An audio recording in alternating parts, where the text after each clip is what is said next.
SCD मुकाबले दे विच बदनामे जमाना मनशियात फरोश ice dealer Shakeel उर्फ चॉकलेट बाबा फुल फ्राई हो गए ने। नौजवान नस्लां बर्बाद कर दित्तियां, पूरे दा पूरा खानदान बर्बाद कर दिता।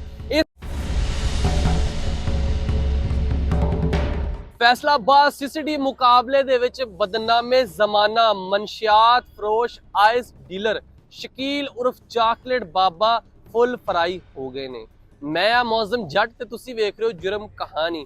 अज दी जुर्म कहानी दे विच ओ मनशियात फरोश दी मैं गल करांगा जिन्ने नौजवान नस्लां बर्बाद कर दित्तियां, पूरे दा पूरा खानदान बर्बाद कर दिता। इस मनशियात फरोश ते किन्ने मुकदमात सीगे, सब तो पहले असीं मुकदमात दी गल कर लैंदे हां। इन्हां दे जनाब 9 मुकदमात सीगे जिहड़े मुख्तलिफ थाणियां दे विच सीगे। जिस तरह सब तो पहले चक झुमरे दे विच सीगा, फिर चक झुमरा दे विच सीगा, फिर मिलट टाउन दे विच सी, फिर चक झुमरा टोटल 9 मुकदमात सी जिन्हां दे विच डकैतियां मनशियात फरोश दे मुकदमात इहदे उत्ते सीगे। हुण जिहड़ा सीसीडी मुकाबला होया जिहदे विच इह फुल फ्राई हो गया, यह मुकाबला किस तरह दा है सारी कहानी सुनावांगा और इह रिपोर्ट दे मुताबिक जो सीसीडी दी रिपोर्ट है उहदे मुताबिक मैं गल करांगा। थाना सांदलबार दे इलाके दे विच सीसीडी मुकाबला हुंदा है जिहदे विच शकील उर्फ चॉकलेट बाबा हलाक ते हो गया है। एसपी सीसीडी मलक तारक दी हिदायत ते incharge circle officer CCD Iqbal Town Ali Ikram Guraya ने एक खतरनाक डाकू मनशियात फरोश जिन्नू रोकण दी कोशिश कीती और अपने साथियों दे नाल आ रहा सीगा।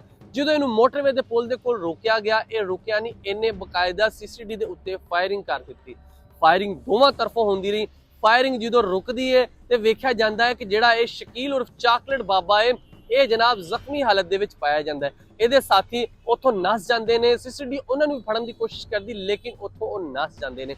ਇਹ ਜਿਹੜਾ ਉਦੋਂ ਸ਼ਦੀਦ ਜ਼ਖਮੀ ਹੁੰਦਾ ਹੈ, ਇਹਨੂੰ ਜ਼ਖਮੀਆਂ ਦੇ ਹਸਪੀਟਲ ਲਿਜਾਂਦੇ ਹੋਏ ਰਾਹ ਦੇ ਵਿੱਚ ਹੀ ਇਹ ਪਾਰ ਹੋ ਜਾਂਦਾ ਹੈ। अच्छा, ਇਹਦਾ ਚਾਕਲੇਟ ਬਾਬਾ ਇਹਦਾ ਨਾਮ ਕਿਉਂ ਰੱਖਿਆ ਗਿਆ ਸ਼ਕੀਲ ਉਰਫ ਚਾਕਲੇਟ ਬਾਬਾ? ਇਹ ਹਾਲਾਂਕਿ ਮਨਸ਼ਿਆਤ ਫਰੋਸ਼ ਆਇਸ ਡੀਲਰ ਹੈ। ਇਹ ਜਨਾਬ ਕਰਦਾ ਸੀਗਾ ਜਿਹੜੀਆਂ ਚਾਕਲੇਟ ਦੀਆਂ, ਜਿੱਦਾਂ ਕਿ ਚਾਕਲੇਟ ਹੁੰਦੀ ਨਾ ਜਿਹਦੇ ਵਿੱਚ ਪੈਕ, ਉਹਦੇ ਵਿੱਚ ਇੱਕ ਕੁਝ ਚਾਕਲੇਟ ਦੇ ਡੱਬੇ ਹੁੰਦੇ ਸੀਗੇ, ਵਿੱਚ ਥੱਲੇ ਆਇਸ ਦੇ ਡੱਬੇ ਹੁੰਦੇ ਸੀਗੇ, ਫਿਰ ਮਨਸ਼ਿਆਤ ਹੁੰਦੀ ਸੀ ਮੁxtਲਿਫ ਪੈਕਿੰਗ ਦੇ ਵਿੱਚ ਨਾ। ਇਹ ਜਨਾਬ ਮਨਸ਼ਿਆਤ ਸਮਗਲਿੰਗ ਕਰਦਾ ਹੁੰਦਾ ਸੀਗਾ। ਅਗਰ ਕਿਸੇ ਦੀ ਜਗ੍ਹਾ ਤੇ ਪਹੁੰਚਾਣਾ ਹੈ ਤੇ ਪਹਿਲੇ ਚਾਕਲੇਟ ਵੀ ਤੁਹਾਨੂੰ ਨਜ਼ਰ ਆਵੇਗੀ, ਚਾਕਲੇਟ ਦੇ ਨਾਲ ਫਿਰ ਤੁਹਾਨੂੰ ਨਜ਼ਰ ਆਏਗੀ ਆइस नजर आएगी, ਚਾਕਲੇਟ ਦੇ ਨਾਲ ਫਿਰ ਤੁਹਾਨੂੰ ਮਨਸ਼ਿਆਤ ਜਿਸ ਤਰ੍ਹਾਂ ਚਰਸ और ਮੁxtਲਿਫ ਜ਼ਿਆਦਾ ਮਨਸ਼ਿਆਤ ਆ ਸਾਰੀ ਦੀ ਸਾਰੀ ਇਹਦੇ ਕੋਲ ਹੁੰਦੀ ਸੀ।